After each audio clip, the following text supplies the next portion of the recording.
সুখ, সমৃদ্ধি, ঐশ্বর্য এগুলো না কখনো কিন্তু কারোর জীবনে বলে কয়ে আসে না। এগুলোকে আনতে হলে সকালে নিজের মতো করে কাজ শুরু করে সারা দিনটা পরিশ্রম করে খাটতে হয়। তেমনই দেখো, আজকে একটা সকাল আমি সকালবেলায় উঠে কিন্তু কর্মবিরত নেই।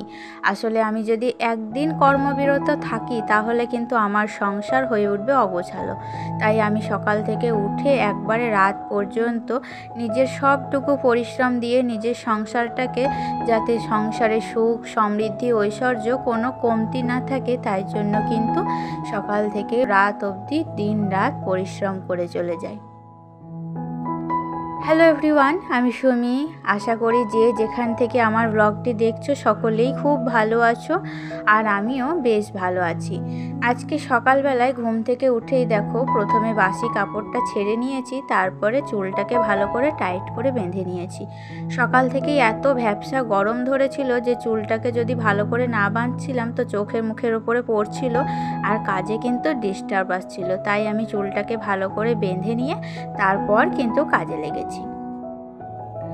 আর কি বলতো, রান্না বান্নায় না একদমই কি করব ভেবে উঠছিলাম না। দুদিন থেকে সবজি নেই, কি তরকারি করব, জলখাবার থেকে আরম্ভ করে একেবারে রাত্রের খাবার অবধি কিছুই বুঝে উঠতে পারছিলাম না।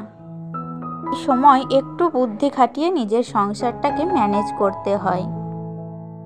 জলখাবার এবং রাতের খাবার সব কিছু আমাকে বুদ্ধি করে কিন্তু ম্যানেজ করতে হবে। কারণ এই যে সংসারে সব সময় সব দিন যে তোমার সংসারে সব কিছু মজুদ থাকবে তা কিন্তু নয়। তো সেটা দিয়ে তুমি কিভাবে তোমার সংসারকে ম্যানেজ করবে, তো সেটাই হচ্ছে একটা বুদ্ধির বিষয়। তো যাই হোক, দেখো সকালে পেঁয়াজ ছিল, তাই ঘরে বেসনও ছিল, তাই সকালে পেঁয়াজি দিয়ে মুড়ি খাবারটা করে নিলাম।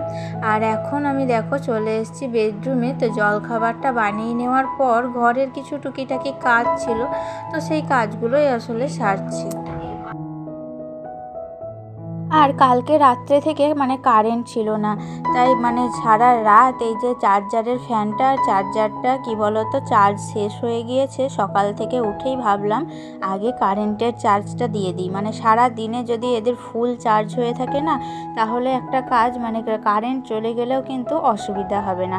বিশেষ করে এইটুকু ফ্যানে তো আমাদের সকলের যত মেম্বার আছে সবারই তো হবে না, কিন্তু আমার যে ছোট্ট বাচ্চাটা আছে তো ওর কিন্তু হয়ে যাবে। তাই সব দিক ভেবে চিন্তা করে কিন্তু সকাল থেকে উঠে কাজে লাগতে হয়। কোনটা আগে করব, কোন কাজটা পরে করব, এরকমভাবে একটা রুটিন করে তারপর কিন্তু প্রত্যেকটা কাজ টাইম টু টাইম নিয়ম মেনে সব গুছিয়ে করতে হয়।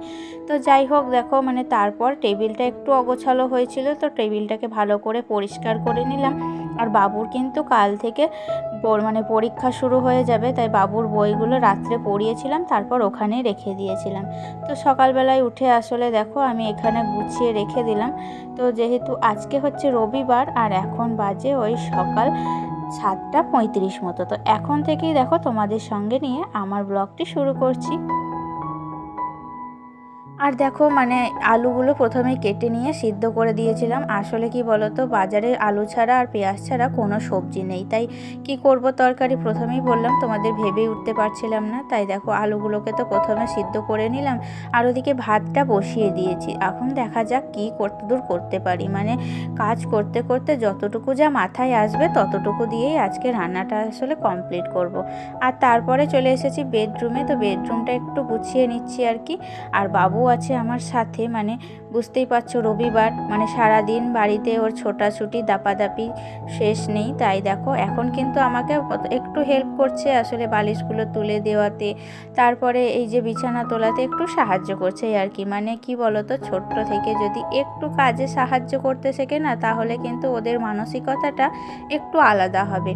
আমি ওকে ঠিক নিজের মনের মতো করে মানুষ করার চেষ্টা করছি আর কি। একটা মানুষের মতো, প্রকৃত মানুষ হতে গেলে যা যা গুণ ওর মধ্যে থাকা দরকার, তো সব রকমই কিন্তু আমি দেওয়ার চেষ্টা করছি।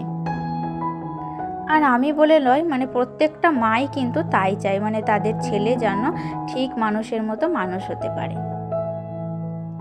তো যাই হোক দেখো আলু দিয়ে সব শেষে কি ভাবলাম বলো তো, একটু আলু পোস্ত বানিয়ে নেব। আর ঘরে তো ডাল আছেই, তাই মুগের ডাল করে নেব। তো যাই হোক, ডাল আলু পোস্ত নিরামিষে কিন্তু খুব সুন্দর লাগে খেতে। তো যাই হোক, আর কিছু রান্না মানে করা হয়নি, আর সেরকমভাবে কোনো ভিডিও তারপরে আর শেয়ার করা হয়নি। আসলে কি বলতো, মানে রান্না বান্নার পর একটু চাপে থাকি, তো সেই সময়টুকু না আমার মানে ক্যামেরা নিয়ে ভিডিও করা আর কাজ করা সম্ভব হয় না। আসলে ক্যামেরা নিয়ে ভিডিও করতে করতে কাজ করতে গেলে দেখবে অনেকটা কাজে লেট হয়ে যায়, আর সব সময় তো সম্ভব হয় না ক্যামেরা বন্দি করা। সংসারের প্রত্যেকটা কাজ কিন্তু ক্যামেরা বন্দি করা একদমই সম্ভব হয় না।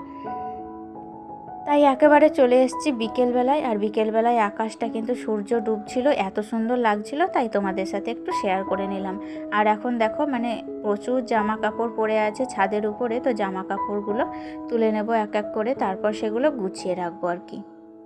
আসলে কি বলতো, মানুষ ভাবে টাকা পয়সা থাকলেই জীবনে সুখ শান্তি ঐশ্বর্য সব কিছুই পাওয়া যায়, কিন্তু বাস্তবটা হলো মানে এই জিনিসগুলো কারো জীবনে কিন্তু বলে কয়ে আসে না। সুখ আর সমৃদ্ধি গড়ে তুলতে হয় নিজের কর্মের দ্বারা। মানে আজকের দিনে ধরো চারপাশে দেখবে কেউ বড় চাকরি করে, কেউ ব্যবসা করে, কেউ আবার অনেক ছোট আকারে রোজগার করে সংসার চালায়, কিন্তু মানে কারোর জীবনে সুখ সমৃদ্ধি একেবারে থালা করে সাজিয়ে আসেনি। তারা নিজের নিজের কঠোর পরিশ্রম করে, ধৈর্য আর বুদ্ধি দিয়ে জীবনকে গড়ে তোলে। তো যেমন ধরো মানে কেউ যদি পড়াশোনা ছেড়ে দেয়, শুধু ভাগ্যের উপর ভরসা করে বসে থাকে, তাহলে তার কাছে কখনোই সাফল্য আসবে না। আবার কেউ যদি ধরো সংসার চালাতে শুধু অন্যের সাহায্যের অপেক্ষায় থাকে, তবে তার জীবনেও স্থায়ী শান্তি কিন্তু থাকবে না। তাই সুখ মানে কেবল টাকা নয়, সুখ মানে হলো মানসিক শান্তি, পারিবারিক বন্ধন আর ছোট ছোট আনন্দের মুহূর্ত আর কি। তো সমৃদ্ধ মানুষ কেবল সম্পদ নয়, বরং জ্ঞান বুদ্ধি আর কর্মশক্তির সমন্বয়। তো যাই হোক, মানে এই জীবনে ঐশ্বর্য চাইলে প্রথমত আমার বক্তব্য অনুযায়ী নিজের অভ্যাস বদলাতে হবে। তো অযথা সময় নষ্ট না করে যতটুকু আছে তার সদ্ব্যবহার করতে হবে। আর সংসার চালানো মানে শুধু টাকা খরচ করা নয়, বরং সঠিকভাবে নিয়ন্ত্রণ করা। তো যাই হোক, মানে ভাগ্য শুধু তখনই সঙ্গ দেয় যখন দেখবে মানে তুমি নিজের কর্ম দিয়ে যোগ্যতা অর্জন করো।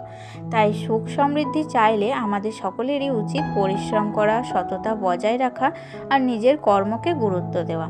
তাহলেই জীবনে সত্যিকারের ঐশ্বর্য বা শান্তি আসবে।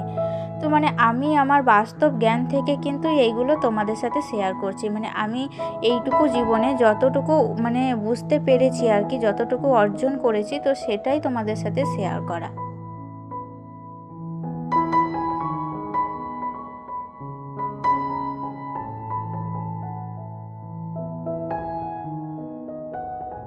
তো যাই হোক, দেখো এখন আমি সন্ধ্যাবেলায় নেমে চলে এসেছি, আর এখানে বসিয়ে দিয়েছি এক কাপ চা। আসলে বাবা আজকে মনসা পুজোও ছিল, তাই বাবার দুটো পুজো ছিল, তো সকাল থেকে ভাত খাইনি, তার জন্য মানে মুড়ি খেয়ে মানে পুজোটা করে এসছে। আসলে বয়স্ক মানুষ তো, তাই দেখো আমি এখন একটু মুড়ি দেবো আর তার সাথে দেবো এক কাপ চা। আর মানে আজকে আমাদের ভৈরব পুজো, বাস স্ট্যান্ডে ভৈরব পুজো হয়েছে, আর সব জল ঢালতে গিয়েছিল, তো তাই জন্য তারা এখন গ্রাম ঘুরছে। তো রাত্রিবেলায় ক্যামেরাবন্দি করেছি, কিন্তু মুখগুলো ভালো বুঝতে পারা যায়নি। আর দেখো বাবা মনসা পুজো করে বেশ কিছু ছোলা মানে মটর ভিজে নিয়ে এসেছিলো, আসলে 5 কলাই। তো যাই হোক, এই 5 কলাইটা কিন্তু আমার খুব খিদেও পেয়েছিল সন্ধেবেলায়, তাই একদিকে তো ডায়েট করছি, আমার খুব ভালোই হলো একটু ছোলা ভিজে খেয়ে তারপরে জল খেয়ে নিয়েছি। আর যেহেতু বাবারা রাত্রিবেলায় মানে ভাত খায়নি দিনের বেলায়, তো তাই জন্য আমি রাত্রিবেলায় এখানে একটু গরম ভাত আর আলু পোস্তটাকে আর একটু ঝোল ঝোল করে নিয়েছি, আর কুকারে একটু ভাত করে নিয়েছি। তো যাই হোক বন্ধুরা, আজকের মতো এখান থেকেই বিদায় নিচ্ছি। দেখা হবে নেক্সট ভিডিওতে। তোমরা ভালো থেকো, সুস্থ থেকো, আর ভালো লাগলে অবশ্যই আমার ভিডিওতে একটা লাইক কমেন্ট শেয়ার করে দিও। টাটা।